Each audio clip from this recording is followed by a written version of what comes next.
And if this is your first time giving your mind a little love, I have a few goodies for you. First, don't forget to subscribe so you never miss an episode.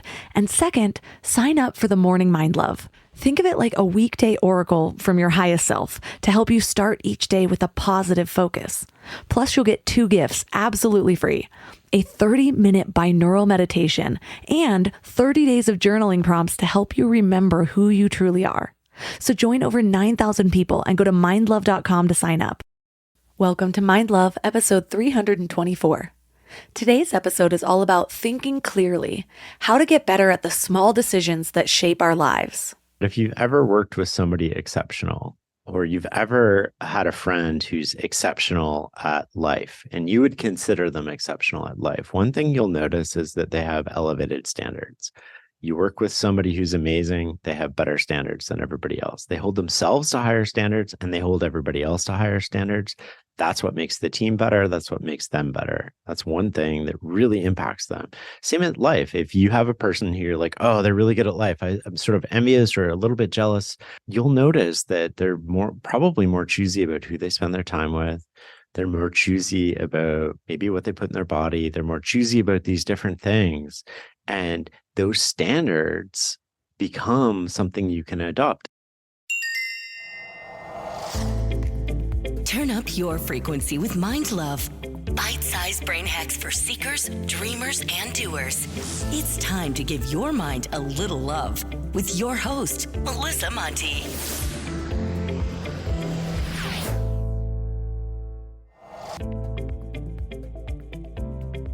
If this is your first time giving your mind a little love, don't forget to hit the subscribe button. Mind love is a habit, and the more you give your mind that love and intention, the better you'll feel about yourself and your life. Plus, it's really a win-win because more subscribers means Mind Love attracts even more amazing guests to bring you their wisdom. So don't forget to subscribe. Have you ever stopped to think about how little choices, seemingly insignificant decisions, have shaped your life? Like maybe that coffee shop that you decided to pop into on a random Tuesday and met your best friend, the one who's been your rock through your highs and lows. Or that book you picked up from the library that completely changed your perspective on life. Or the day you took a different walking route only to stumble upon this cute little garden that's now your sanctuary when you need to relax. These moments and decisions are like these individual threads that weave together to create the story of our lives. Each choice adds to the pattern, shaping who we are and where we go. It reminds me of that movie Sliding Doors with Gwyneth Paltrow, where she experiences 2 different life trajectories based on the simple act of either catching or missing a train. Well, just like the movie, every little decision we make can send us down a different path. It's pretty cool when you think about it, how every tiny moment has its own kind of magic. It gets you thinking about the trains you've missed in your life, all the what ifs, like the times you made a snap decision that led to something big. It's like the universe has a plan for us, nudging us along even when we think we've messed up or missed a chance. I've taught myself not to get hung up on the what ifs. We've only got so much energy, right? And what I'm learning is that the less often I split that energy towards meaningless things, the more I have for what's really important. There's just no sense in dwelling on things that I can't change. Instead, I think it's way more valuable to focus on getting better at making those small choices as they come. That's where the real power lies. We can't go back and edit the past, but we can be more mindful moving forward. I'm all for the idea that everything happens for a reason, but not when it becomes an excuse for complacency. If the mantra is to live in the moment, then my goal is to master being an active participant in those moments. To engage with and create the present fully, not just watch life as it passes by, waiting for it to happen to me. So that's what we're talking about today, getting better at thinking clearly and making those small decisions. Our guest is Shane Parrish. He's an entrepreneur, investor, and the wisdom seeker behind the popular website Farnham Street, where he writes about hidden insights that help you achieve lasting success. His online course, Decision by Design, has helped thousands of people worldwide learn the repeatable behaviors that improve decision-making in the real world. So 3 key things we will learn are how small arguments can have a monumental impact on your emotions and rationality. the enemies of thinking clearly and how to conquer them, and key strategies for overcoming self-doubt, boosting confidence, and taking bold leaps toward your dreams. I've hired a lot of people over the years, and I can tell you the biggest mistake that most business owners make. They think posting a job and waiting is a strategy, but it is not. Stop struggling to get your job post seen on other job sites. Indeed sponsored jobs helps you stand out and hire fast. With sponsored jobs, your post jumps to the top of the page for your relevant candidates so that you can reach the people you want faster. And it makes a huge difference. According to Indeed data, sponsored jobs posted directly on Indeed have 45% more applications than non-sponsored jobs. One of the things that I love about Indeed is that it makes hiring so fast because the best candidates are already there, actively looking. Plus, with Indeed sponsored jobs, there's no monthly subscriptions, no long-term contracts, and you only pay for results. How fast is Indeed? Well, in the minute I've been talking to you, 23 hires were made on Indeed, according to Indeed data worldwide. There's no need to wait any longer. Speed up your hiring right now with Indeed. And listeners of this show will get a $75 sponsored job credit to get your jobs more visibility at Indeed.com/mindlove. Just go to Indeed.com/mindlove right now and support the show by saying you heard about Indeed on this podcast. Indeed.com/mindlove. Terms and conditions apply. Hiring? Indeed is all you need. Can we talk about back to school chaos for a second? The kids are getting back into routines, everyone's schedules are crazy, and suddenly you're supposed to have dinner on the table every night like some kind of magician. But want to know what I figured out? Shopping, planning, and cooking food really can be simple and stress-free, which is why I love Hungry Root. Hungry Root takes the stress out of mealtime by filling your cart with personalized picks and planning your week of meals, getting smarter with every order. With over 15,000 recipes to choose from each week, many ready in just 15 minutes or less, it's a huge lifesaver on those busy weeknights. I personally love their Smart Cart technology. It learns what I actually like and then recommends groceries, recipes, and supplements tailored to my tastes and needs. Plus, I love the kids' snacks section where I get these really easy snacks to just keep in the car or throw in our to-go bags or lunch boxes for those of you who need them. They screen out over 200 additives, including high fructose corn syrup and artificial sweeteners. They only source high-quality meat and seafood with no hormones or antibiotics, and they carry trusted brands like Oatly and Vital Farms. The time that I have gotten back has been incredible. Take advantage of this exclusive offer. For a limited time, get 40% off your first box, plus get a free item in every box for life. Go to hungryroot.com/mindlove and use code MINDLOVE. That's hungryroot.com/mindlove, code MINDLOVE to get 40% off your first box and a free item of your choice for life. hungryroot.com/mindlove, code MINDLOVE. This episode is sponsored by BetterHelp. Can we talk about how overwhelming wellness advice has become? Cold plunges, gratitude journals, screen detoxes, morning routines. It just feels like there's advice for everything these days. But how do you know what actually works for you? I've been down that rabbit hole, trying every new trend, buying every new course, following every guru, and it is exhausting. And honestly, a lot of it just added more noise to my life. With all the information overload about mental health and wellness, it can be a real struggle to know what's true and what actions to take. That's where talking to actual professionals comes in. Therapy helps you cut through all that noise and figure out what you actually need, not what some influencer is selling, but what works for your specific situation. It can teach you how to set boundaries, trust your own judgment, and be the best version of yourself. BetterHelp is the world's largest online therapy platform with over 30,000 therapists. They have a rating of 4.9 from 1.7 million reviews, and you can join a session at the click of a button and switch therapists anytime if it's not the right fit. Instead of drowning in generic advice, you get personalized recommendations from someone who actually knows what they're talking about. As the largest online therapy provider in the world, BetterHelp can provide access to mental health professionals with a diverse variety of expertise. Talk it out with BetterHelp. Our listeners get 10% off their first month at betterhelp.com/mindlove. That's BetterHelp, HELP.com/mindlove. Wherever you go, whatever they get into, from chill time to everyday adventures, Protect your dog from parasites with Credelio Quattro. For full safety information, side effects, and warnings, visit CredelioQuattroLabel.com. Consult your vet or call 1-888-545-5973. Ask your vet for Credelio Quattro and visit QuattroDog.com.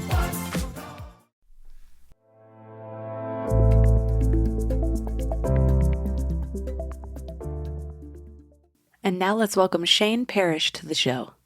Hey, Melissa, thanks for having me. So, what inspired your research into thinking clearly, and what makes you qualified to bring this to us? Well, qualified's a big statement, but I started working for a three-letter intelligence agency about 2 weeks before September 11th. And what got me started was I was thrust into these positions of responsibility and authority, where I was making decisions that impacted my team and my country and other countries and troops in theater. And I realized walking home one night that nobody had really taught me how to make decisions, and I needed to get better at that. And so I set out on this journey about 20 years ago almost now and started learning about how do we make decisions? Do certain people do better things than others that put themselves in a place where they're getting consistently better results? Or is it just luck? Or what do we control that we can have influence over our outcomes on? One of the things that I liked about the beginning of your book was that you talked about that your life tagline is mastering the best of what other people have already figured out. And I was like, oh, I love that tagline. I feel like that's kind of where I've been living my life as well. But how long have you been living by that?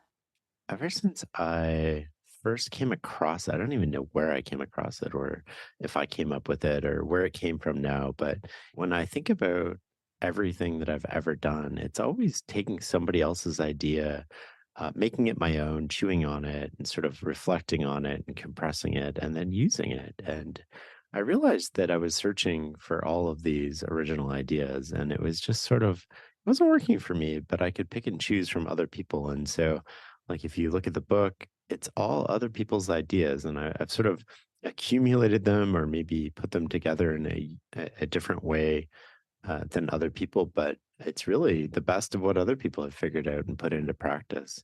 And then I reflect on that and I think about it. And, so often we search for these brilliant ideas that they have to be our brilliant ideas, and our ego is sort of driving us in a way. But, there's a lot of really good ideas just hanging out there in plain sight, and a lot of ideas that have been around for a long time that sort of get overlooked because they're old, but they're consistent and they work. And I kind of like boring sometimes. What about you? I actually read the book Steal Like an Artist by Austin Kleon, and he Hmm. talks about, he sort of changed the way I viewed myself in a way because there were different times in my life where I'm just like, I just can't think like that.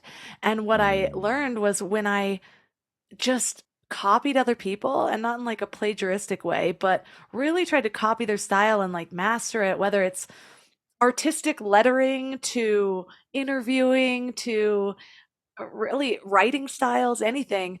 Once I do that for a while, then it's like it becomes ingrained in me and I naturally start to create my own style in it. And then I'm able to create new works. And I think of knowledge in that same way. One of the things that I've gotten a lot of feedback on throughout my whole life is my ability to connect ideas from even different fields. So, something I learned 9 years ago in some random community college class will connect with a book I'm reading on psychology right now. And I'm like, oh, if you apply this to that field, and I can kind of see the links between it. But I'm not I'm not trying to go out there and be the scientist on my own and like discover new life forms or anything like that. Yeah, you have to imitate before you can innovate. And if you think of how we learn almost any skill, we imitate somebody who already has that skill, whether it's sort of Lenny Kravitz learning to play the guitar, or you're learning to swing a baseball bat. And then once you get to a reasonable degree of competence with that particular, then you add your own flair to it and your own knowledge, and you sort of go farther. You talk about mastering clear thinking in ordinary moments over big moments. What's the power in that? Because you'd think that it would be the big moments that would make the biggest difference. Yeah, you would think that, wouldn't you? I mean, we're all taught to focus on these big decisions, where you live and who you marry and what career you go into. And generally speaking, we're pretty rational about those. We think about them, we know we're making a decision, and we're conscious about it. Not always, but for the most part, we're pretty good about that. Even if we're wrong, we get it generally directionally correct. But all of that gets multiplied by zero if you don't invest in your relationship with your partner. You could have the best career in the world and the best job and the best place to work, but if you don't show up and work your butt off, then it just goes away. And I think that we just take ordinary moments for granted. And the ordinary moments tend to accumulate into our position. And our position determines whether we're playing on easy mode or hard mode. And so I think I just took this idea of these everyday decisions, these everyday moments that we all have where we're not necessarily conscious we're making a decision. And I started looking at them and I'm like, these really impact us in ways that we don't think about. If you go home and it's a Friday night and you start arguing with your partner or your spouse about how to load the dishwasher or some common sort of domestic dispute. And if I were to tap you on the shoulder and say, "Hey, Melissa, like you're about to put water or gas on this situation. What do you want to do?" You'd be like, "Oh, water. Like this doesn't mean anything." But in that moment, we all lose sort of control. We're not thinking. We're not being rational. And what are we doing in that moment? We're escalating. And it's about how do we get out of that stuff? That makes a lot of sense because it's in the little moments that you find out how people handle situations when their guard is down. It's like there are Mm, certain things that I'm like, okay, this is a heated moment. I need to watch what I say. It's like I've done the work at least where I get into I'm more likely to have a little bit of a safeguard where I kind of stop, pause before reacting. I've been working on that for over a decade. But it's like those little things where it's like, okay, I'm sitting on the couch and nobody's around and I have exactly 40 minutes to myself while my baby's sleeping. Do I get up and do the things I need to do or do I stay in an Instagram rabbit hole right now? You know what I mean? It's like totally. no one's watching. I remember hearing, who was it? It might have been Joe Rogan talking about how he sometimes pretends to that there's a camera crew following him around. And every Yeah, now and then I'll get into that mindset where I'm like, I'm trying to be my best self. I'm only accountable to myself right now. So it shouldn't matter if a camera crew is following me around, but what do I want to actually be? How do I want to show up in this world? That those little decisions are going to create the basis of the habits that create who I am. totally. And we often deceive ourselves, right? If you ask somebody what their priorities are and then you look at their calendar and how they allocate their time, there should be alignment between those things, but often we don't have alignment between that. And that's okay as long as we're conscious about it. But we often are not conscious of that. And these aren't where we're consciously making decisions because each one in aggregate is this ordinary sort of decision that doesn't have a big implication. It's only when you accumulate those moments together do you end up with this dramatically different result than we want. It's funny because there's a several areas of my life that I just am pretty aware that I'm wildly different from other people. Oh, I want to hear more about this. Well, one of them is probably the mindset stuff. I really prioritize that. This is what I do for a living. I am blessed to talk to people like you and people that are really changing the game and how we view our lives. And I'm not the kind of person that wants to learn information and just like put it to the wayside. If I learn something, it's in my head and it's almost like I have to make a change with that. And so one of the ways that this has changed the way I live my life is with health stuff. A lot of my family is just the kind that there's like, oh, there's a pill for that. Let me take it. And when I look Right. at the state of my family, they're not the most healthy people. And I was in that position at one point, especially in my 20s. I I had ADD, I was prescribed Adderall, but Adderall was tied to so much more than just my ADD. I also had an eating disorder, so it suppressed my appetite. I had more energy. It was also like a party drug. People wanted it. It was wrapped up into a lot of things, and it took a lot for me to wean myself off of that. And when I did, it's like I discovered parts of my personality that I had lost, like rediscovered them. I was more Yeah. playful. I wasn't as on edge as much. I wasn't always rushing people through their conversations. I was just able to relax into being. That, in combination with my dad dying of cancer, just sent me down this holistic health journey. And so I am not against Western medicine, but I think it is really overprescribed. I am not against indulgence foods, but I look at the ingredients and I would rather go home and make my own delicious cookie with butter and chocolate chips than like the one that has all these ingredients I can't pronounce. And so over the last 10 to 15 years, I've made so many changes that when somebody like my mom or a cousin comes to visit, or I go there and they're trying to give me stuff, and it's just like there's this huge disconnect between me and other people. And so sometimes I'm like, well, am I on the deep end of this? Like, have I taken this too far? Or have I just sort of built my values into my lifestyle, and seeing the contrast of other people is really the only time it seems to come up? And that's a little bit of a tangent, but it just is just the way I work. And like, oh, I've learned this, that this ingredient might be bad. It's just being cut out of my diet forever. Yeah, it sounds like you're sort of going back to basics and simplifying in terms of what you put into your body and being conscious about that.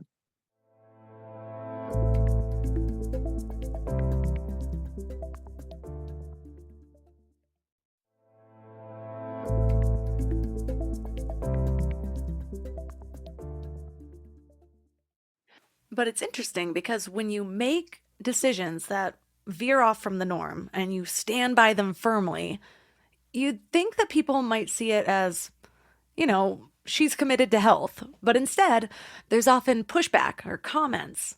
For example, moms groups over something like choosing to give my kids organic snacks. It sounds silly, but it's as if by not sharing the same values, there's just this like subtle pressure to justify your choices, which can then leave you having doubts, wondering if you're overdoing it. But then you just step back and realize, wait, this is about what matters to you, not them. That's where you find your footing, in the clarity that your decisions are crafting your ideal life, living into your values, staying true to what's important to you, regardless of the crowd's opinions. That's interesting, right? Because if you think about it a different way, if they agree with you and then they don't choose to change their own behavior, then what does that say about them? And so it's almost like they have to be in a situation where they would be doing that. And I think, what makes the world beautiful is that we all have these different ideas about how to live and how to eat and how to be healthy. And we all get to express those ideas in everyday life. And it's only when we are confronted with people living in a different way, do we have to look into ourselves and be like, oh, am I choosing and am I doing the right things for me? Or do I want to change something? And it's really hard to admit that you've been doing something wrong for a long time. If you find a better way to do something, I mean, that's what you should do, right? You should admit that you made a mistake and course correct, or now you have new information and you're going to do better. But that's a really hard realization to make because it plays with our ego a bit, right? What have we been doing all these years? If what you're doing is right, that means what I'm doing is wrong. Or if what you're doing is better, that means what I'm doing is less better. Well, now all of a sudden I have to have this internal conversation with myself. That's so true. And it's interesting to me because I also get a lot of comments with like, "Oh, how come why are your kids never sick?" Or "How did you do this?" or blah blah blah. And I'm like, I really prioritize health. Like I don't know what to say. But then when it comes down to the actual components of what that means, there's all the pushback. And it comes up Well, too with parenting. I've noticed a lot of my friends with kids, now we have this generation has so much access to information. And so we all, I mean, any topic of parenting, sleep, food, whatever, baby-led weaning versus purees, like everything is a heated topic and within moms of this generation. But then there's a clash between the previous generation who got like my mom got all her information from her mom and her sister. And I'm like, yeah, but what's that based on? And so there's always like well, in my day, we did it this way. And it's like my parenting decisions are a aren't just, oh, this is the way I want to raise my kids. It's different from how you did it. So it's almost like a threat to or a put down to their parenting in some way. It's just funny. Well, it's got to be the same thing, right? If you're doing it differently, then does that mean that my way was wrong? And it's sort of that conversation that people have with themselves. And your kids will be doing the same thing when you're, when they have kids and you have grandkids, they'll be raising them slightly different than you raised them, and they'll be expressing their opinions through these actions, and you'll be faced with this question as well. I think it's natural, and these words are really ambiguous, right? When you say you're being healthy, health means different things to different people, the same as wealth and money mean different things to different people. And so you really have to nail down the vocabulary about what does healthy mean. Do we all agree that we need to sleep? Okay, well, and then build it back up, right? What does a healthy eating look like? What does a healthy lifestyle look like? And how do you make trade-offs between different things when you have competing interests? When you have to work and you have to do things, and maybe you have to make sacrifices in other areas. Some people might choose to sacrifice and their health and go to, I don't know, McDonald's for lunch, and other people might choose to go to the gym for lunch and not have as busy of a job, or they take more freedom and less money. And these are all the trade-offs that allow us to express our individuality and our current thoughts. And you can sort of see, based on people's choices, whether they're conscious about them or not, what they value. That's so true. Because I also know people who have a lot of the same habits that I would consider sort of me prioritizing health, but it's coming from a place of stress, like the water is poisoned type thing versus I'm going to filter my water because I want to know what I'm putting, it's like and that happens a lot in the holistic communities, and it's like, well, you're stressing yourself out, which is just kind of undermining a lot of the decisions that you're making. But Yeah. I know that one of the things you talk about is that in order to get the results that we desire, we have to do two things. We have to create the space to reason in our thoughts, feelings, and actions. And we also have to deliberately use that space to think clearly. So, what do you mean by creating the space to think clearly? And some of the things that we've been talking about, how would that be applied? Yeah, so we're all animals. Humans are animals, and what we share these traits with other animals, and sort of these biological tendencies. We're territorial, we're self-preserving, we're hierarchical, we're ritual. All animals are those things. The difference between humans and other animals is that we have the ability to reason before we respond, whereas 99.9% of other animals don't have that ability, and they just react.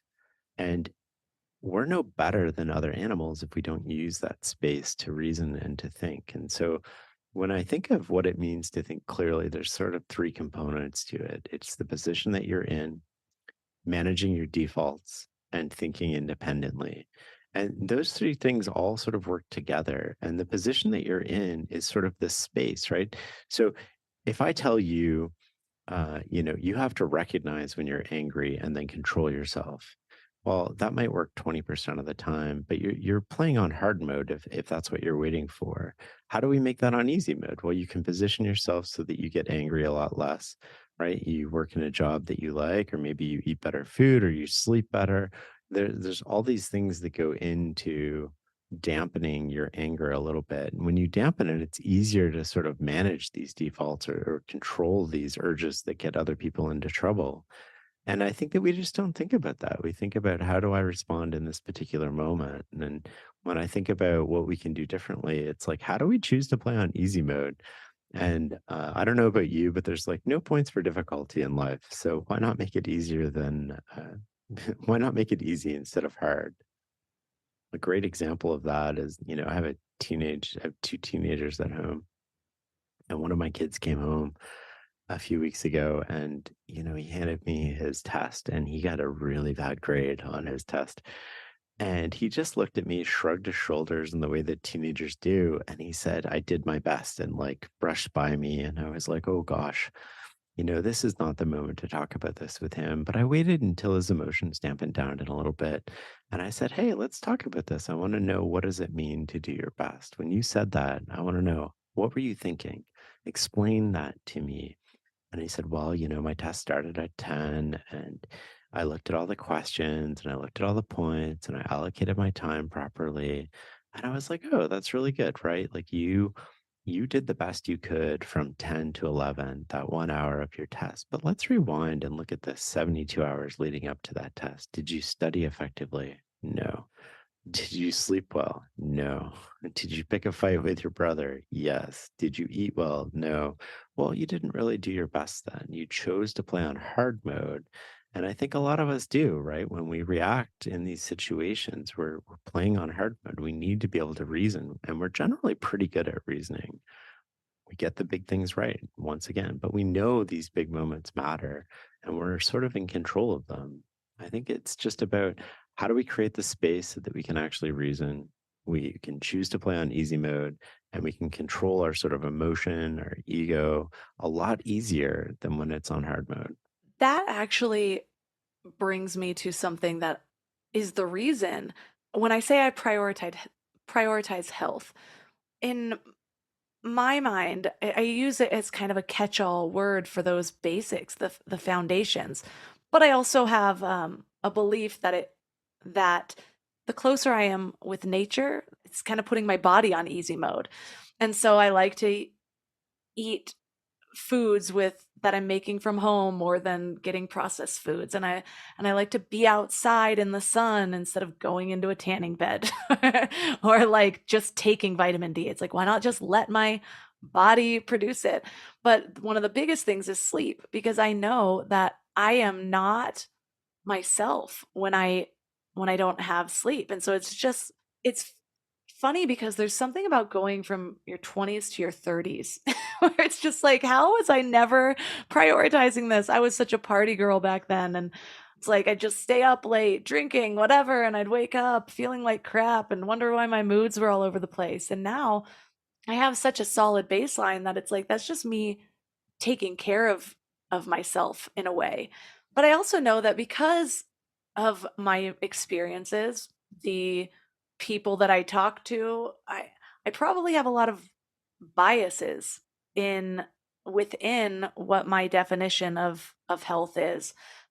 And I know that because I dealt with an eating disorder for so long, and so to me there's like this fine line with certain things where it's not just that I'm avoiding it because I believe in the holistic communities where it's toxic. I know people are triggered by that word, but I think about it. But it's toxic for me as a person because I know it's like a trigger food or something like that. And I know once I eat it, these old spirals come back that I haven't dealt with in so long because I'm not feeling good about that food. And the reason I'm bringing this up is because I just, it all happens so quickly for me that I'm just making a decision and I feel like I'm right. And one of the things that you teach is that what we consider to be thinking is in fact reacting without reasoning. And so I'm wondering if you can elaborate on that. Well, a couple things come to mind as you were talking, right? When you think about the worst moments in your life, or the moments where you make the worst decisions, you're generally being impulsive. You're not thinking, you're just responding, you're reacting in the moment. And if you were to go back and press pause on that and look at sort of the 72 hours going into that, I bet you probably didn't eat really well. You didn't sleep really well. You probably weren't working out. You probably weren't doing these boring things that we know make a really big difference in terms of our ability to control those impulses. So you were playing on hard mode. And when you're playing on hard mode, you're relying on willpower and you're relying on the ability to catch yourself feeling angry in the moment. And that works about 20% of the time. If you look at Alcoholics Anonymous, what did they tell you to watch out for? It's halt, hungry, angry, lonely, and tired. If you're any of those things, call your buddy. Why? Because you don't make good decisions in those moments. And we're the same way. And I think that we just don't think about how we can put life on easy mode. Doesn't mean we're still not going to get angry. We're still not going to get upset. But on a scale of 1 to 100, we're not going to be 99. We're going to be like 65. And it's a lot easier to avoid problems when we're at 65 than 100. The other thing that sort of comes to mind in these situations where we're relying on willpower to make the right choice. Maybe it's a food that triggers you. Maybe you don't want to eat dessert and everybody's eating dessert. How do we avoid just having to make a choice in these moments? And one thing that I talk about in the book is creating automatic rules for success. And these automatic rules, we're taught our whole lives to follow rules. Here's the speed limit, you follow it. You don't have to be told to follow the speed limit every day. Once somebody tells you it's a rule, you just intuitively follow it. But we've never been taught how to use these rules to our own advantage. And I came up with this idea when I was talking with Daniel Kahneman in his penthouse in New York. And I remember he was on the phone and he said something that really struck me. He said, I don't say, my rule is I don't say yes on the phone. And then he sort of like hung up and he's like, I'll get back to you. And we started talking after, and I was like, wait, tell me about this, your rule. And he's like, yeah, I felt a lot of social pressure to do things that I didn't want to do. I don't like disappointing people. I don't want to say no. And so I ended up doing all these things that I didn't want to do. And who can't resonate with that feeling? I do. And he said, so I created this rule where I just don't say yes on the phone. And when I tell people it's a rule, they don't argue with me because we've been taught our whole lives not to argue with rules.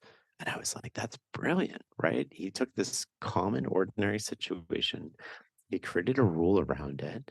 And by creating that rule, he doesn't even think about it. He's not making a conscious decision in that moment. He's just following the rule he's already created. And I was like, what other rules do you have? And he's like, oh, that's the only one. And I was like, this is so powerful. Like you can use this for everything. So I had a friend that I tested this out on who is sort of trying to eat healthier. And by trying, I meant they were using willpower to eat healthier. And so they were in sales, they were going out to restaurants all the time, and they always ended up eating bad food, doing bad things in social circumstances.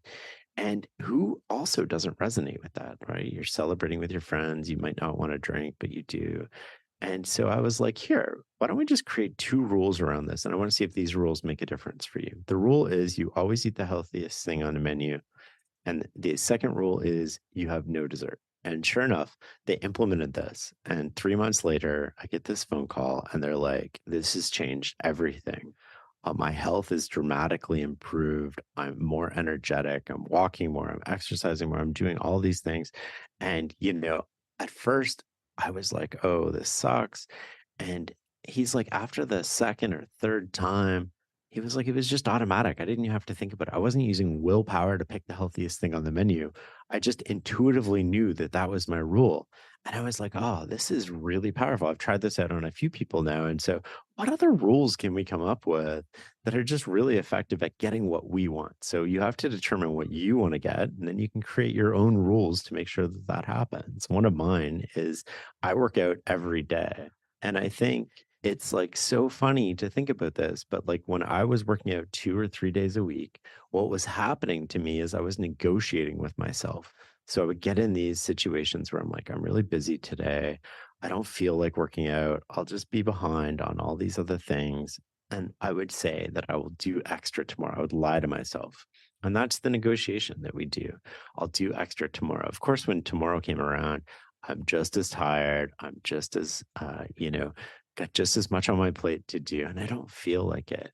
And so I said, I'm going to create a rule. My rule is that I'm going to sweat every day. And that doesn't mean that I'm going to work out for an hour every day.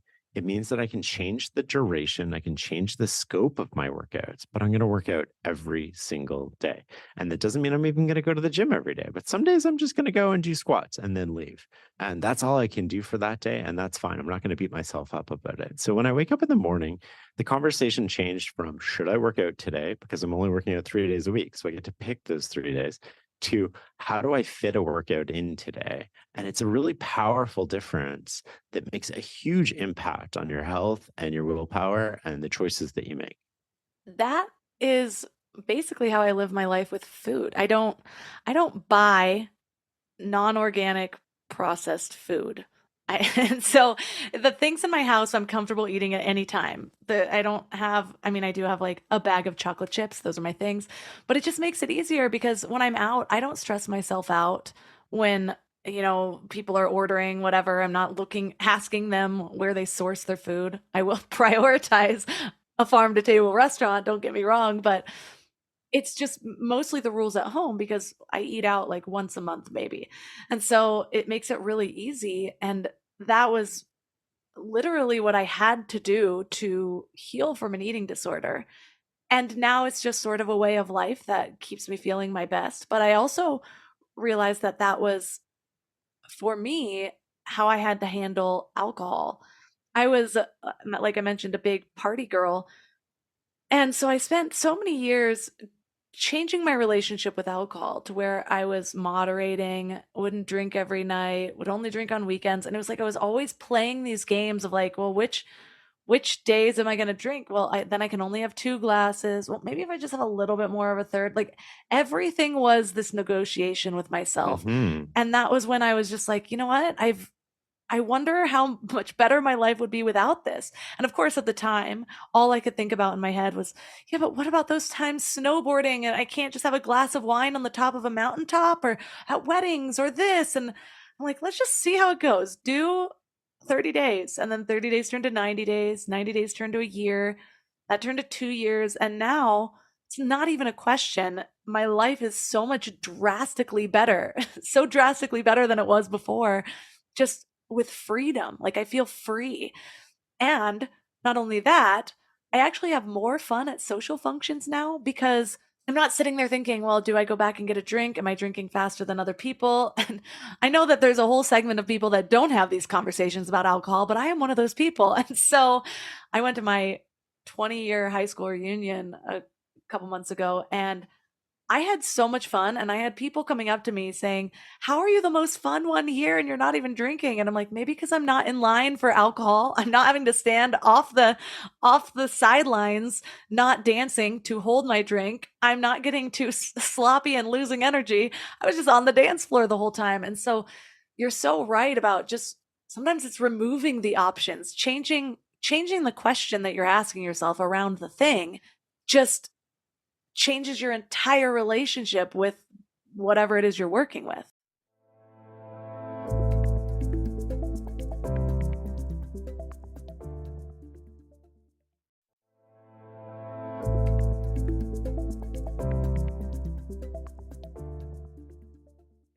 Totally. So think about what you want. Think about what rules would help you get that. And you can come up with your own rules. Nobody has to tell you what to do.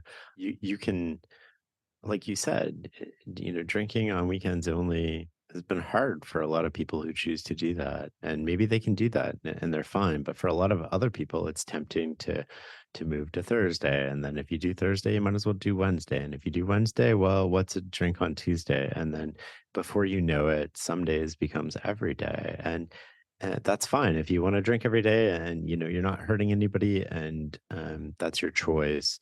However, if that's not what you want to do and you're relying on willpower to make those choices and you're finding it hard to use your willpower, of course you're finding it hard, right? You come home after a long day of work. When are you relying on willpower? At the very moment that you need willpower the most, it's probably at its weakest. And so you can create these rules for yourself. My rule is I don't drink, or my rule is I only drink Fridays. And once you start telling yourself that that's your rule, it'll take a couple days, but then all of a sudden it just becomes this thing you follow and you're consistent about it. And when you're consistent about it, it becomes a ritual. And when it's ritualized, it just becomes the norm and you don't even think about it anymore, like you said. And then it's a good idea to just periodically check in with yourself, right? Where am I doing things that I don't want to be doing them? Can I create a rule around that? And where are things going really well in my life? And make sure that, you don't get off track with those things. When we're starting to build these rituals to responses of our biological triggers, what are some of the things we have to be aware of? What are the enemies of our clear thinking? Yeah, I think that the most common enemies are sort of emotion, ego, social situations, social pressure, doing what everybody else is doing, and inertia. Inertia is one where it's like you end up working in a job that you don't like just because it's really hard to change and you've been there and you're comfortable, or you end up staying in a relationship that you've been in for a long time and it's sort of like too good to leave, but too bad to stay. And you don't end up doing something about the situation that you're not comfortable with or you're not happy with. Social, we've sort of talked about already, which is, you end up doing what everybody else is doing just because that's how we evolved, right? Again, we evolved to be self preserving. And if you think of what self preserving means in the context of a group, it means that you have to go along, you have to fit in the tribe, you have to get along with other people, you have to do what other people are doing. But what you really want to do is look for these moments where you can create positive deviation, where you can do something against the crowd and it gains an advantage. Ego is another one that a lot of people struggle with. They just think that their way is the right way and that no other way can exist.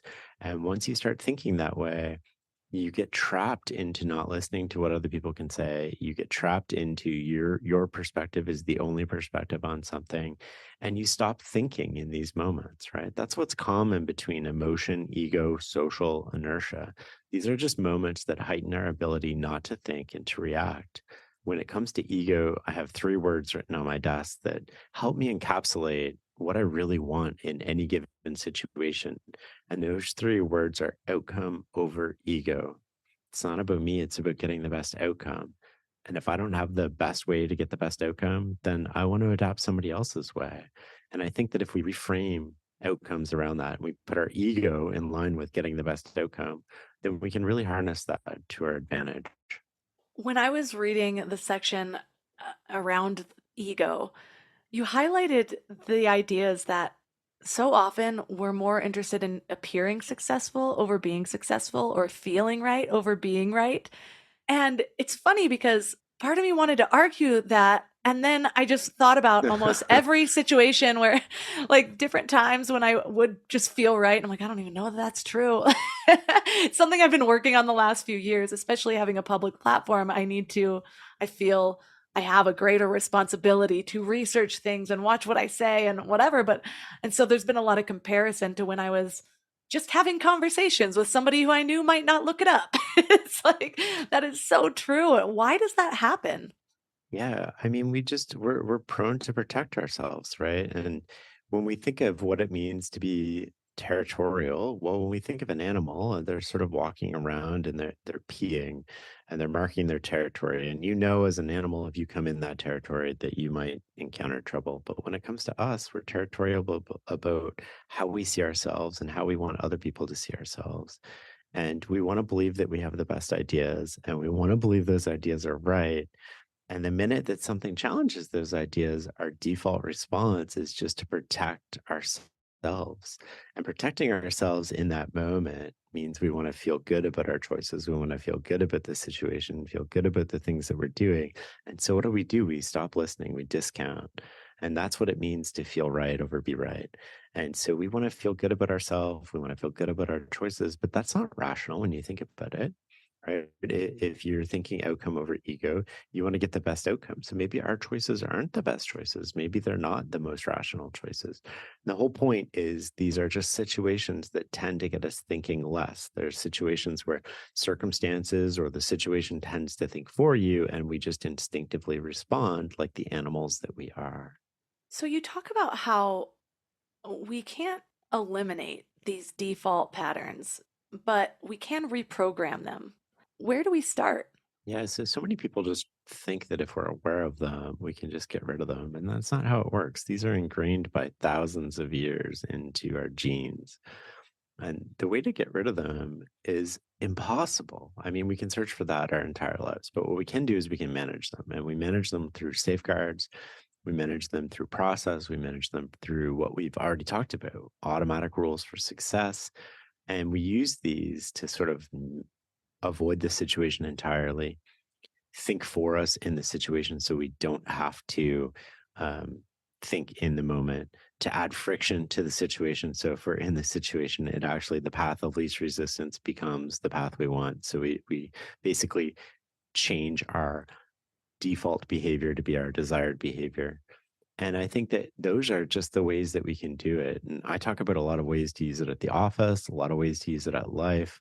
great way at the office is sort of what happens in meetings, right? Typically, we get together for a meeting, we're solving a problem, somebody comes in, they throw a problem on the table. If you work with a whole bunch of smart type A people, then everybody starts solving the problem, but nobody pauses and is like, are we really solving the right problem? And so you can create safeguards around that. And a safeguard is like, hey, we're going to break this meeting into two. Instead of 1 hour long meeting, we're going to have two 30-minute meetings. And those 30-minute meetings are going to be, we're going to define the problem in the first one. And then the second one, we're going to solve the problem. And that creates this pause. So you're using structure, you're using an artificial environment to create the behaviors that you want to create. And that turns your default behavior or your desired behavior into your default behavior. And I think that there's all these little things that we can do to just make things easy. So again, at first you want to play on easy mode, but if you can't play on easy mode, you want your environment to take over. That sounds like a genius strategy to use in like relationship conversations. My husband and I are really good at communicating, and we're still human, and we still have those moments where we kind of both are able to recognize it now, but like we might say something out of emotion or come down to talk about what we need to talk about and how to fix it. And so there's still like a little emotion behind it. And then the other person gets a little bit defensive. And then a lot of times we have a sort of productive conversation, and then we step away and we come back and then have a more productive conversation. But I can see the value in almost building that into our communication structure where it's like, if there's something wrong, maybe we come and we address it, and then we like step away for 30 minutes and come back. Yeah. And then because then we each have time to simmer, put down our defenses, really think about it, and come back in a different state of mind. So, two things in that. So, one, how do we handle the situation better? That is entirely correct, right? So, again, you're looking at a moment that's already happened. What can we do in that moment to be more productive and loving towards each other? But the other thing that you can think about is like, wait, how do we prevent this moment from happening? Or if it does happen, it just takes on this reduced sort of capacity. And often, what's underlying a lot of these feelings and defensiveness in the moment is that we're worried our spouse doesn't love us. We're worried that we're not okay. We're not enough. We have all these little fears going on inside of us that are unconscious, and they come into this conversation and they're not intentional. And we don't talk about them because we don't really know what's happening. We just feel this, right? I'm defensive because I feel like I'm being judged. I'm defensive because I feel like I'm not enough. I'm defensive because. And so, how do we avoid these situations in the first place? Well, let's go to an automatic rule. What's a great automatic rule for couples to have? And it sounds so silly and so cliche. And I guarantee you it works, which is why don't we have a weekly date night with just us? And we get together and we talk about our lives and we talk about what's going on in our lives. We talk about our wins. We talk about what we're struggling with. And if we make time to connect every I know a lot of couples that do this every night when the kids go to bed. They just have this sort of time, 30 minutes of cuddles and connection. They talk about their day. They don't necessarily talk about transactional things. They're not cleaning the kitchen. They're not doing anything. They're just sitting on the couch connecting with each other. And what happens in that moment is that some of these fears dissipate, right? All of a sudden, you feel more secure in your relationship. All of a sudden, you feel more confident in who you are. And then when these moments arise that you're talking about, they just don't carry the same gravitas they used to. And so, yes, we might still fight. Yes, we still might get emotional. But again, on a scale of 1 to 100, we're not 90 anymore. We're 70. And there's a big difference between those two. And now it's a lot easier to navigate those conversations than it was before. Again, it comes back to it's actually those little decisions that set you up to handle the bigger ones better. Exactly. And here's it's a funny story. I mean, one of my friends was arguing with his partner over what was it, cleaning service, right? And it was just so weird that we all get into these little tiffs where we're arguing about something that, if I tap you on the shoulder and I say, "Hey, you're about to put gas or water onto this situation. What do you want to do?"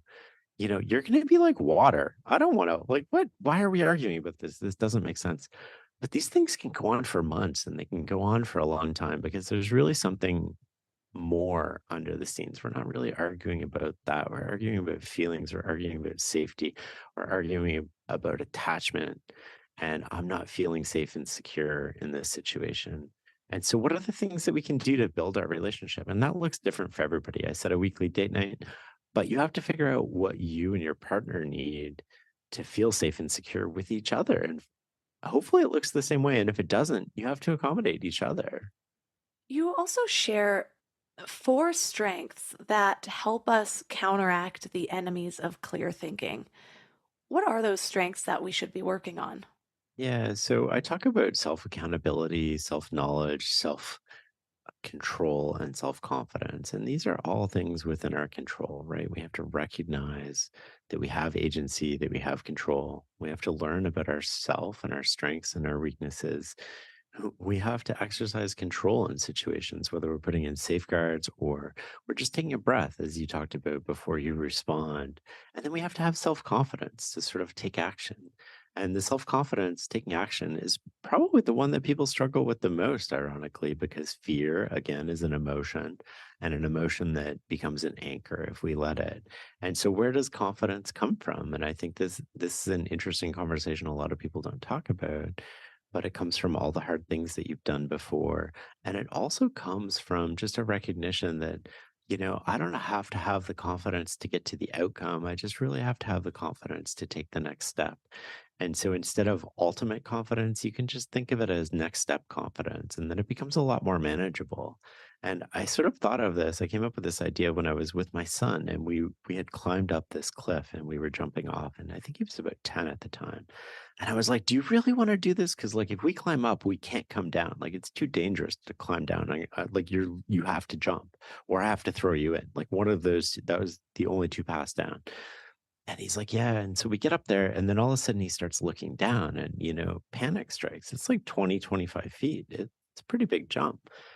And his breathing changes, and all these negative thoughts go in his head. And, I was like, how do I work through this? I've never really had to work through confidence with anybody but myself before. And I was like, okay, well, first thing we're going to do is we're going to step back. We're going to take control of our breathing.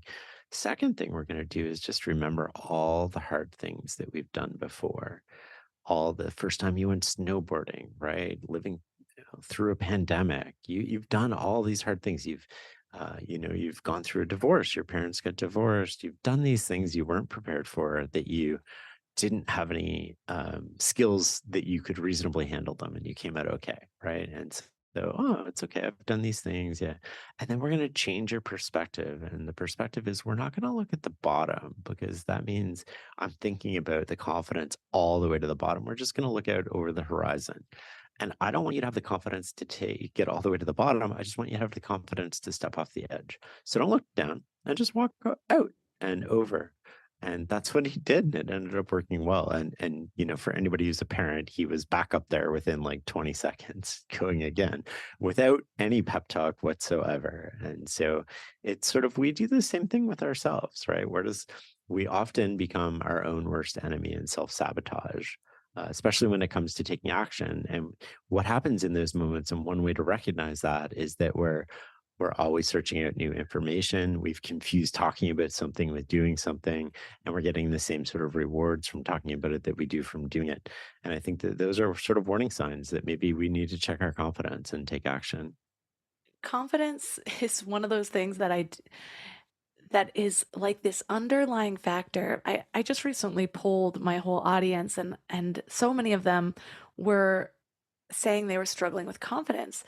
And my first thought was actually that I wanted to commend each person individually for even having that awareness, because I had always sort of thought of myself as a confident person. But then looking back, once I finally made life moves, I was able to look at the previous 10 years and realize that I had been talking myself out of every big move, and it came down to things like self-confidence, worthiness. I didn't even realize that I was struggling with those things. And so, anyways, for any listeners out there who realizes that they are struggling with confidence, you're one step ahead of where I was, because that awareness is the first step, and then you're more easily able to make the changes. Well, one of the things. Here's the Oh, strange thing, though, right? Like action creates confidence. Inaction creates a lack of confidence. And so the longer you remain inactive, the longer you put off that hard thing, the harder it becomes to do. And the quicker you take the first step, you don't have to have the ultimate confidence, right? Confidence to get to the end goal. You just have to have the confidence to take the next step. And that next step creates the confidence to take the next step. And it becomes this powerful momentum.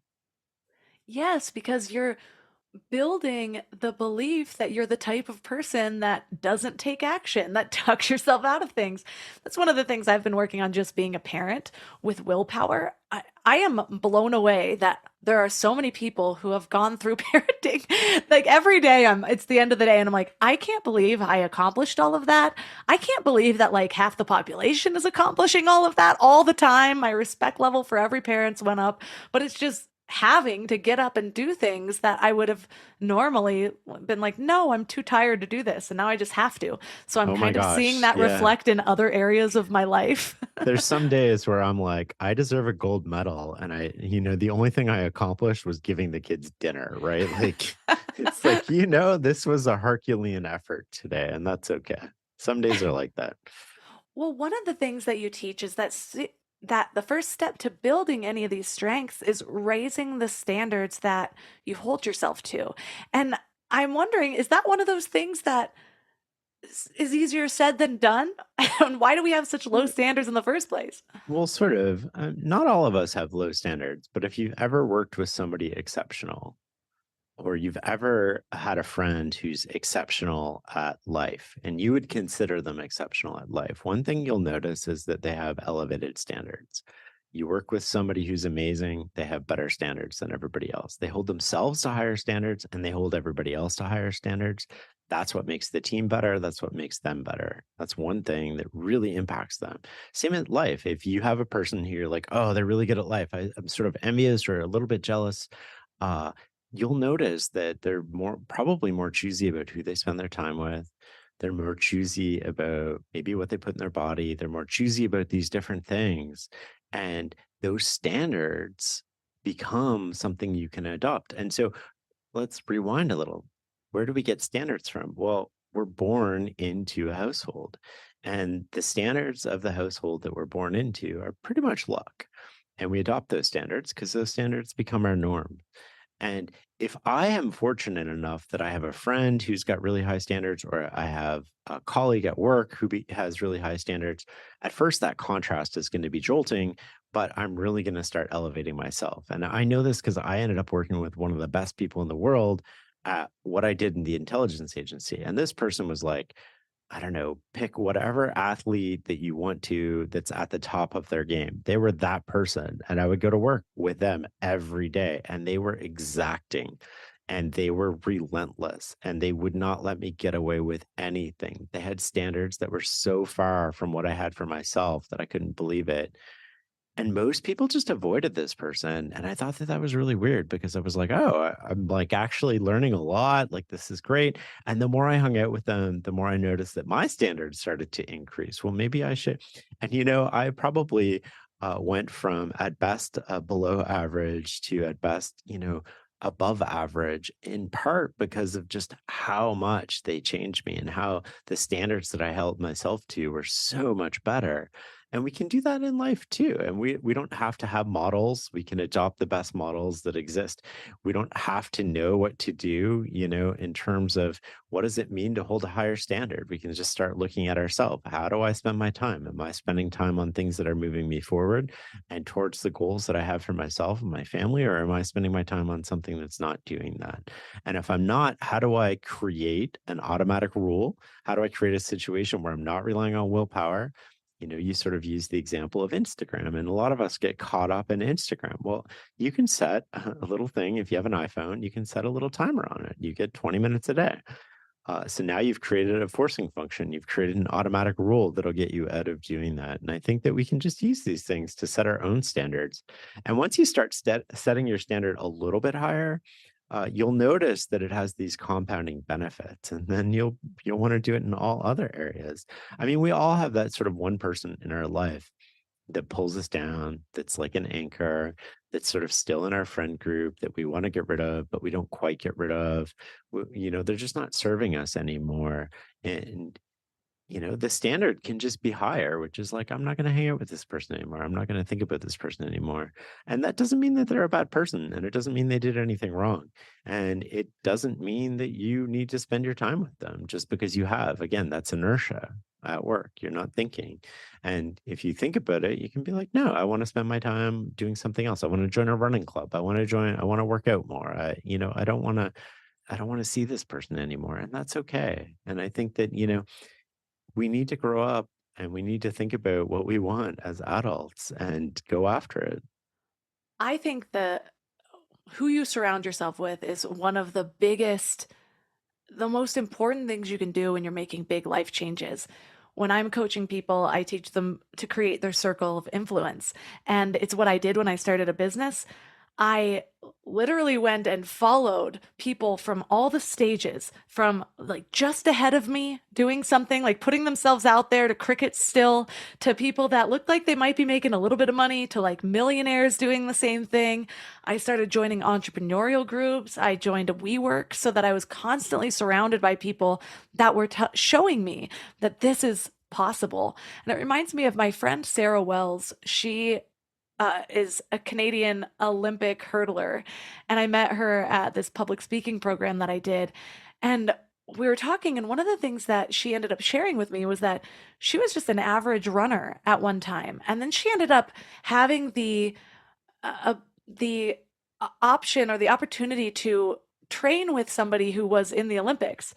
And it was just supposed to be like this temporary thing. I think they were using the same track, and she was talking to him. And long story short, her big takeaway was from him, she learned that he didn't have like this crazy ability that he was born with.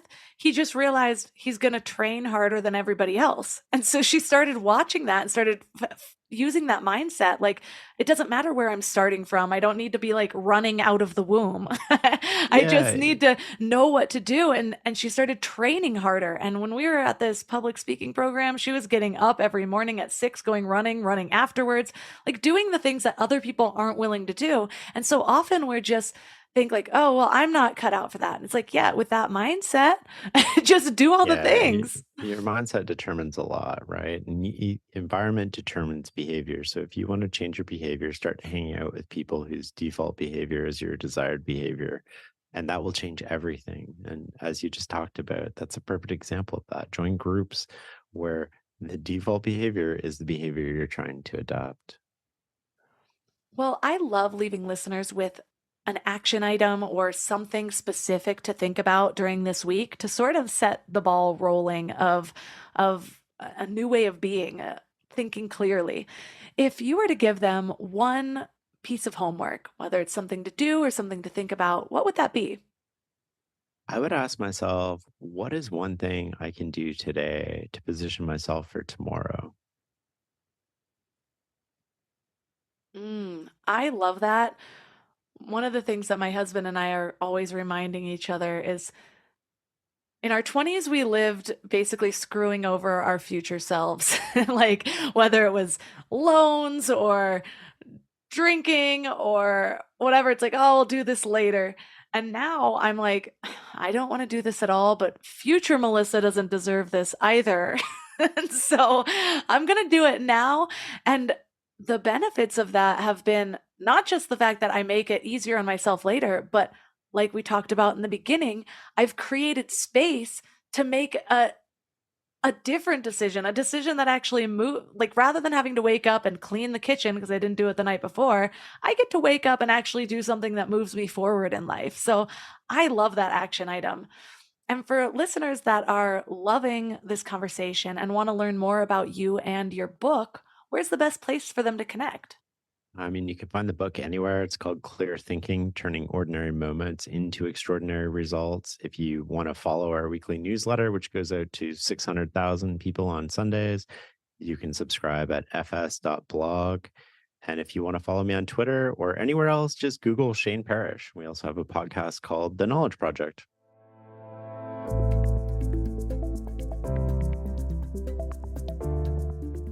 All the links for this episode will be at mindlove.com/324. Your challenge for this week is short and sweet. It's just to ponder on the question, What is one thing I can do today to position myself for tomorrow? I think for me, the clearest thing that I can do to answer this question is actually to just write out my task list for the next day. When I lay out my day the night before, suddenly I can immediately get into action when I go back to my computer or I'm ready to start work. I don't have to sit there and think about things, to dive back in. There's no friction between now and my next task. So for me, I go back and forth between the Best Self Journal, which is still my favorite paper journal. But right now I'm kind of on a digital kick. So I've been writing all my tasks out using the Things app, moving on from Todoist. My ADD brain has to switch tools frequently to mix things up. So currently I'm scooting all of my to-dos from my task list into the today list so that I can just get started right away. The other habit I'm in is meditating a lot. Actually, currently I'm meditating like at least twice a day, but sometimes up to 5. And it has been a game changer. It's really difficult to ignore actual data, and having my Oura ring and my stress levels and sleep levels and all that, and seeing how much they are clearly affected when I am meditating regularly in a positive way. It's just hard to ignore, so it's motivating me like crazy. But I've noticed that when I do not meditate as often or at all, my stress levels are seriously exponentially more. Meditating once a day even decreased my stress levels by 80%. Mind-blowing. So those are my 2 tips: planning your day the night before and meditation. But this is all about self-discovery. What works for you? What is your intuition and higher self telling you, nudging you to do to make your life better just by planning something a little bit in advance? I'd like to know what you come up with. Reach out to me on Instagram at mindlovemelissa. If you love this episode, consider sharing it. Take a screenshot, tag me at mindlovemelissa or mindlovepodcast or both. You can also check out the membership at mindlove.com/membership. There's all sorts of masterclasses to help you bring more intention to your life, including one on meditation. You will learn the power of a lasting meditation habit through meditation. So it'll actually be really fun to dive into. There's also courses on goal setting, priming your mind for lasting change. We've even got some intentional sexuality things in there by a guest host. So check it out at mindlove.com/membership. All of my amazing sponsors with all of their excellent discount codes is at mindlove.com/sponsors. And that's all for today. So thanks for giving your mind a little love today, and I'll see you next week. Thanks for tuning into Your Higher Frequency with Mind Love. Head to mindlove.com for a free gift to keep your vibes up until next week.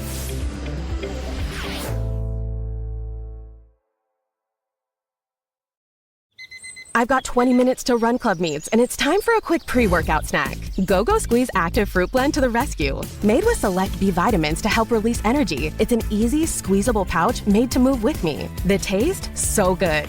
And made with real fruit. Even better.